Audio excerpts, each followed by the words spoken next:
Hi friends. आज ये जानते हैं कि स्टॉक्स में इन्वेस्ट करने के लिए 5 ऐसी ज़रूरी चीज़ें जो आपको ध्यान रखनी है। नंबर 1 सबसे ज़रूरी है, उसको जानने के लिए वीडियो को एंड तक देखें। Starting with number 5 is the debt equity ratio. एक कंपनी का डेट कैसा है, वो कितने लोन में है, वो क्या रिपे करने की क्षमता रखती है या नहीं रखती है, ये बहुत ज़रूरी है। 4th नंबर पे है PE ratio, price earning ratio, price to earnings ratio. ये बहुत ज़्यादा भी नहीं होना चाहिए, बहुत कम भी नहीं होना चाहिए, आमूमन 15 to 30 25 के बीच में होना चाहिए।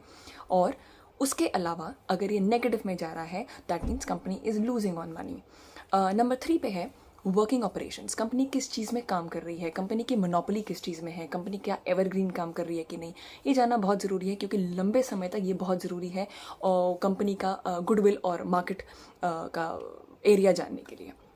उसके बाद नंबर 2 पे है हमारा मार्केट कैप, कि स्मॉल कैप है, मीडियम कैप है या कैसी है। तो वो जानने के लिए आपको हम मार्केट कैप पे हमेशा ध्यान देना है। 15,000 करोड़ से ऊपर की कंपनी लार्ज मार्केट कैप में आती है, लेकिन वो बहुत ज़्यादा इंप्रूव नहीं कर सकती है क्योंकि वो ऑलरेडी लार्ज कैप पे है। स्मॉल कैप वाली कंपनीज अमूमन 2,000 करोड़ के आसपास की जितनी कंपनीज हैं वो स्मॉल मार्केट कैप की होती हैं, लेकिन उनके साथ सबसे अच्छी बात यह है that they have growth potential और वो बढ़ती हैं, इंप्रूव कर सकती हैं, उनके पास बहुत अच्छा स्कोप होता है आगे ग्रो करने का। तो ये जो हमारा मार्केट कैप होता है, हम ये जुड़ा हुआ होता है इन्वेस्टर के गोल्स के साथ। आप किस चीज़ में इन्वेस्ट करना चाहते हैं, आप लॉन्ग टर्म में लार्ज कैप में इन्वेस्ट करना चाहते हैं या लॉन्ग टर्म में शॉर्ट या मिड कैप में इन्वेस्ट करना चाहते हैं। उसके बाद सबसे ज़रूरी है number 1 which is the balance sheet. Her company का कच्चा चिट्ठा उसकी बैलेंस शीट आपको दे सकती है।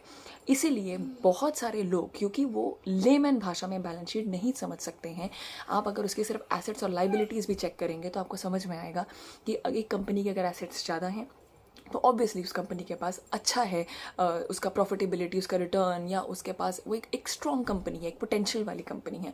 और अगर उसकी लाइबिलिटीज़ ज़्यादा है, इसका मतलब कंपनी कर्जदार है, वो बहुत सारे कर्जों में हो सकती है, इसका मतलब उसके पास पैसा चुकाना उसको ज़्यादा है और है उसके पास कम। तो ये चीज़ जो बैलेंस शीट है ना, वो कहते हैं ना, it gives you a true and a fair view of what the company is all about. ये 5 चीज़ें बहुत ज़रूरी हैं, इनके बगैर आप कभी भी किसी कंपनी में लॉन्ग टर्म के लिए इन्वेस्ट ना कीजिए।